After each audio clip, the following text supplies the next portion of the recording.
I've always been the type to dive headfirst into new places and experiences. Moving to Phoenix was supposed to be a fresh start. At 31, I was ready to leave the rain and gray skies of Seattle behind for something sunnier, hotter, literally and metaphorically. Arcadia felt like the perfect location for me. The bars were lit. The restaurants hit the spot. I liked the vibe.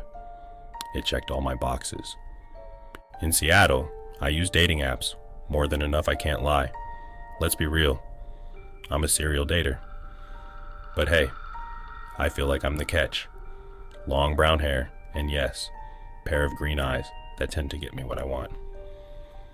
So, naturally, when Phoenix started to feel a little lonely, I turned to what I knew best, Tinder.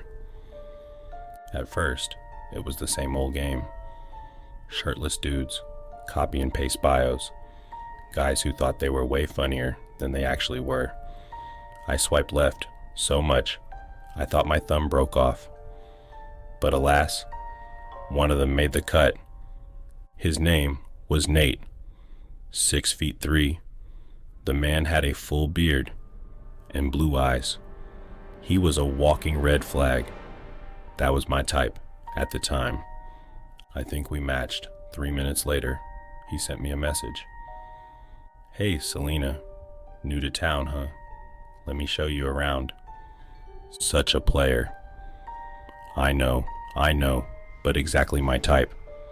We texted back and forth for a couple of days, just enough to build some anticipation. He suggested meeting up at a bar in downtown Phoenix. It sounded perfect. He was doing everything right. In person, he was even better looking than his pictures. His curly hair was perfectly bouncing. His smile was magnetic, and he was actually tall.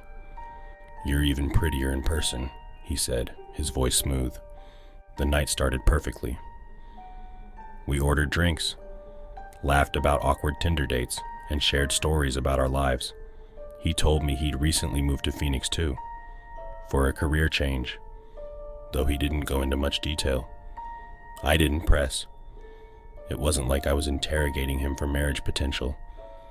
After a couple of drinks, Nate leaned in closer.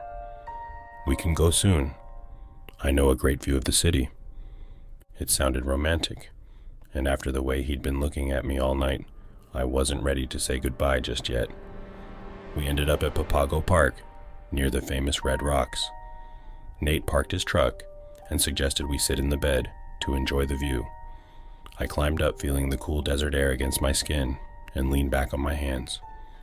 This is beautiful, I said, looking out at the city. Not as beautiful as you, he replied, his voice low. He moved closer, his hand starting to touch mine. My heart raced, but something about the way he was looking at me now felt off. His blue eyes, which had seemed so warm and inviting earlier, were colder, more calculating. So, Selena, he said, breaking the silence, do you always meet guys from Tinder so quickly? The question caught me off guard. I guess. Why? He smiled, but it didn't reach his eyes. Just wondering. Do you do this all the time? His words sent a chill down my spine. The vibe was killed. I mean, I wouldn't call it trusting, I said, trying to keep my voice light. You seemed cool. Seemed, he repeated, his tone mocking. I laughed nervously. Okay, you're creeping me out now. Before I could move, Nate grabbed my wrist, hard. Oh, now you're scared? He said, his voice low and aggressive. I could literally do whatever I want with you right now. My heart dropped. My fight or flight instincts kicked in, but I was frozen, trapped in the bed of his truck. Let me go, Nate, I said, my voice trembling. He laughed, a cold, heartless sound. What's the rush? We're just getting started, baby girl. I tried to yank my arm free, but his grip tightened. I then realized just how strong he was. Help! I screamed, but we were too far from anyone who could hear. "Go ahead," he said, smirking. "Scream all you want." I felt tears welling up, but I refused to let him see me break. "Please, Nate," I begged. "You're going to regret this." For a moment his grip loosened and I thought I saw a flicker of hesitation in his eyes, but then his face hardened again. He got out of the truck, ran to my side and opened the door. He yanked me from the seat, pulling me right from my seatbelt, and slammed me on the ground. As he bent down to pull my legs, I kicked him. It only knocked him off balance for a second, but it gave me a chance to run. My heart pounded as I ran, the rocky terrain making it hard to keep my balance. Behind me, I heard Nate cursing, his footsteps closing the distance. "You can't outrun me, Selena," he shouted. I spotted a park ranger station in the distance, the faint glow of a light in the window. Adrenaline surged through me as I pushed myself harder, every step feeling like a lifetime. I reached the door and pounded on it frantically. "Help, please. Someone help me." The door swung open, and an older man in a ranger uniform stared at me, wide-eyed. "What's going on?" he asked. Before I could answer, Nate appeared, his face twisted with rage. "This guy is trying to kill me," I screamed. The ranger stepped between us, his hand resting on the gun at his hip. "Sir, I'm gonna need you to step back," he said firmly. Nate hesitated, his jaw tightening. For a moment, I thought he might try to overpower the ranger, but then he smirked. "Fine," he said, backing away. "She's not worth it anyway." He ran, while the ranger was tending to me. I told the ranger not to worry. I had Nate's info, or so I thought. The police arrived soon after, but Nate was long gone. They assured me they'd investigate, but deep down, I knew he'd vanished just as quickly as he'd appeared. It turns out, Nate wasn't even his real name. He deleted every account I had of his, and blocked me number and email. That night changed everything for me. I moved back to Seattle. I haven't dated in months. I thought moving to Arizona would make the days brighter, but I learned warm weather doesn't mean it isn't going to be rainy day.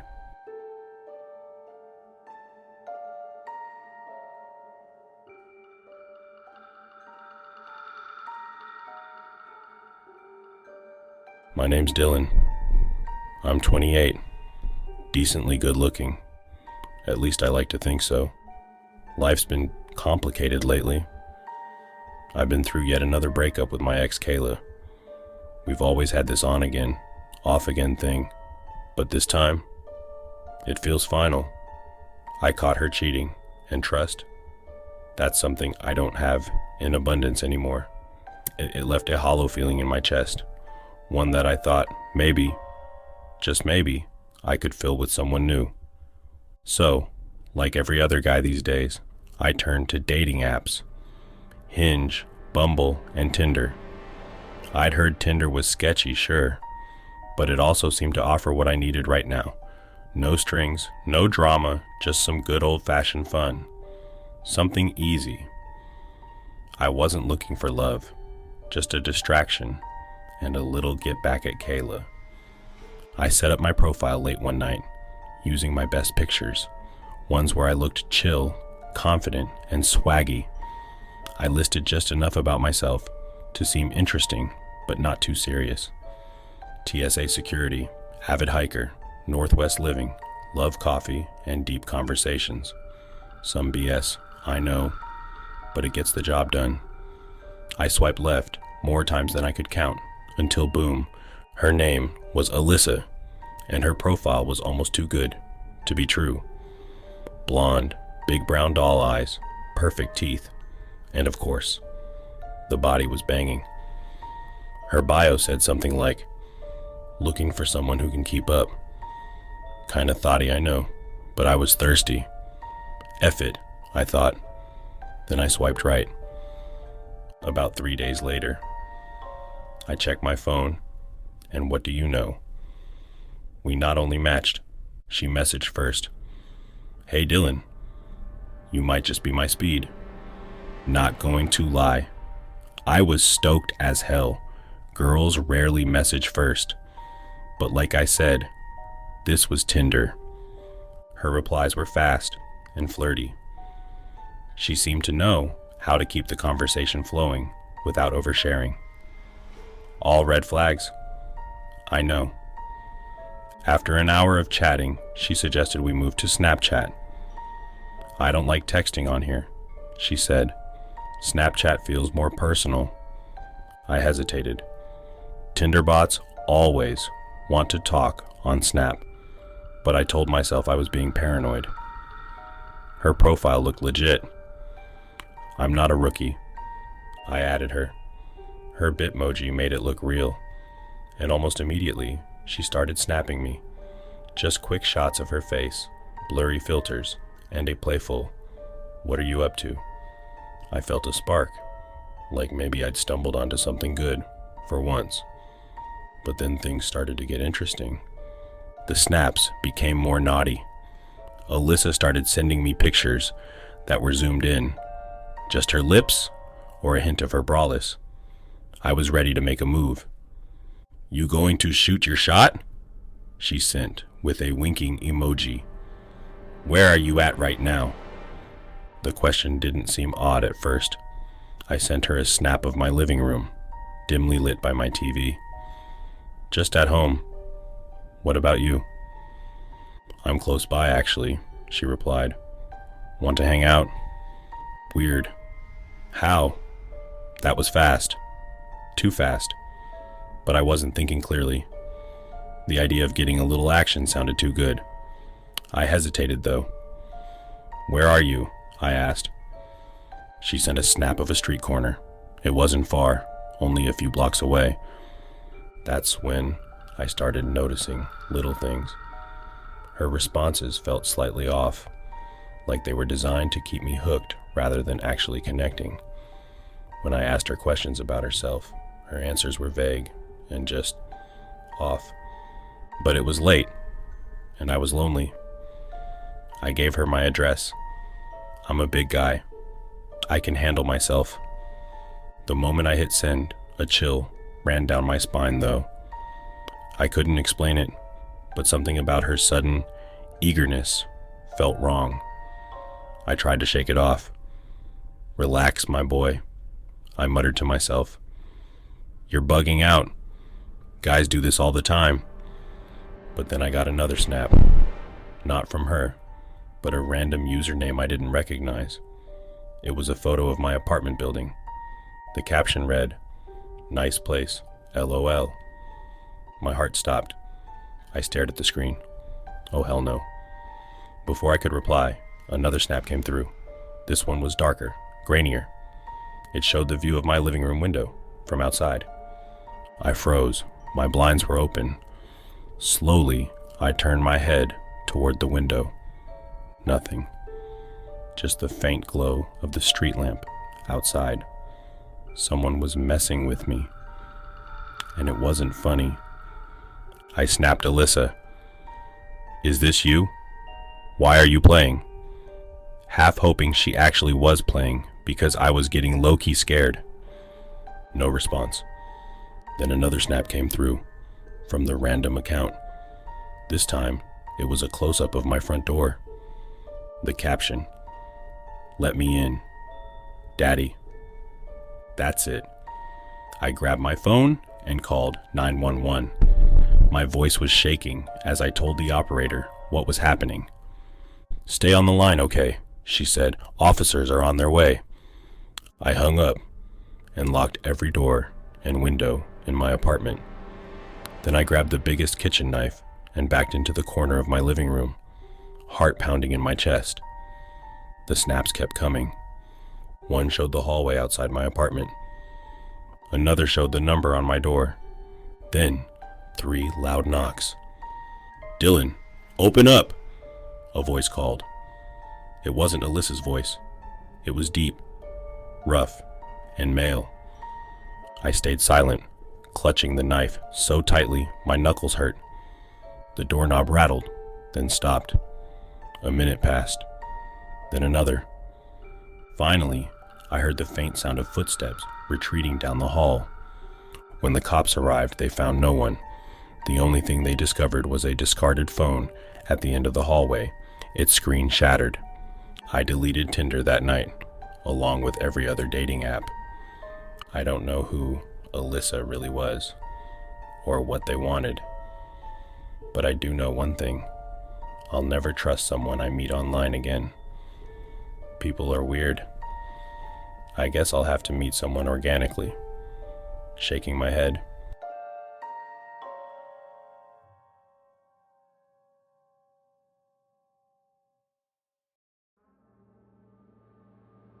I'm Melissa, 24 years old, and cute enough to get my fair share of looks, but unlucky enough that the wrong ones keep looking. My dating life has been a train wreck on repeat. There was the bouncer who flirted with everyone in his bar and forgot to tell me I was just a number on his roster. Then the F-boy with 2 lives, complete with a wife and kids I found out about in a Facebook group after I'd wasted months on him. I'm not desperate though, just tired and lonely. Tinder seemed like the solution. I'd used it before. Quick, easy, and low-key. The profiles were mostly garbage for a while, until I matched with this one guy. His name was Ryan, mid-30s, worked in tech, and he had a cute little daughter.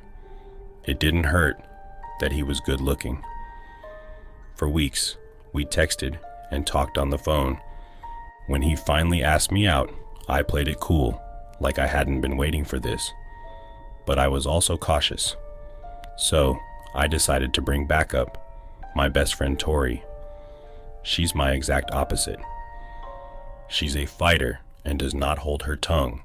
The date was set for a Friday evening at a sports bar downtown. Not my usual vibe, but Ryan said he liked the laid-back atmosphere. And honestly, I just wanted to meet and get this first date out of the way. Tori was a bit worried, and she agreed to come, but only because, in her words, someone has to keep you from getting kidnapped and killed. When we arrived at the bar, the place was packed.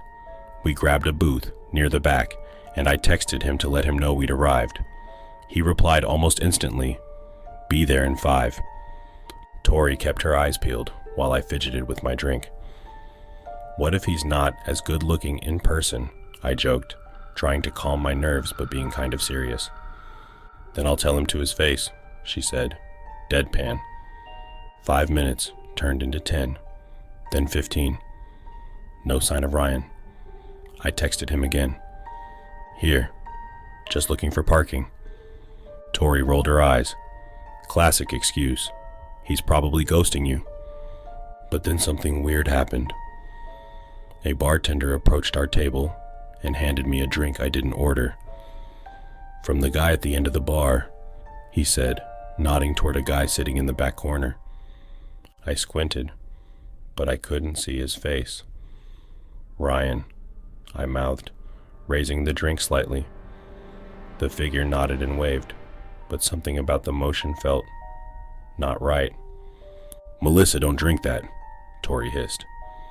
I set the glass down, untouched, my heart beating quicker.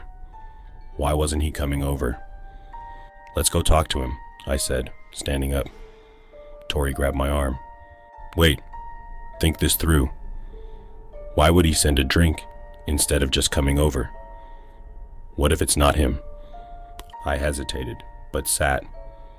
Tori flagged down the bartender. Hey, the guy who sent that drink. Did he say his name? The bartender frowned. Nope, just pointed it out. Did you card him? She pressed. The bartender looked confused. No, why would I? Tori turned to me, her voice low and firm. We're leaving. Now. I shook my head, my anxiety morphing into embarrassment. You're overreacting. No, you're underreacting. Something's wrong. Just then, my phone buzzed. Another text from Ryan. Are you nervous? You keep looking around. I stopped. My eyes darted around the bar, trying to figure out where he was watching me from. Tori grabbed my phone and read the message. That's it. We're leaving. I stood reluctantly, my pulse pounding. As we made our way to the door, I felt a hand grab my arm. I spun around, and there he was. Or at least, someone claiming to be Ryan. But it wasn't the guy from the photos. Not at all. This man was older and much larger. He had on giant black sweats. Melissa, right? He said, his voice all nasally. Tori stepped between us before I could answer. Who the hell are you?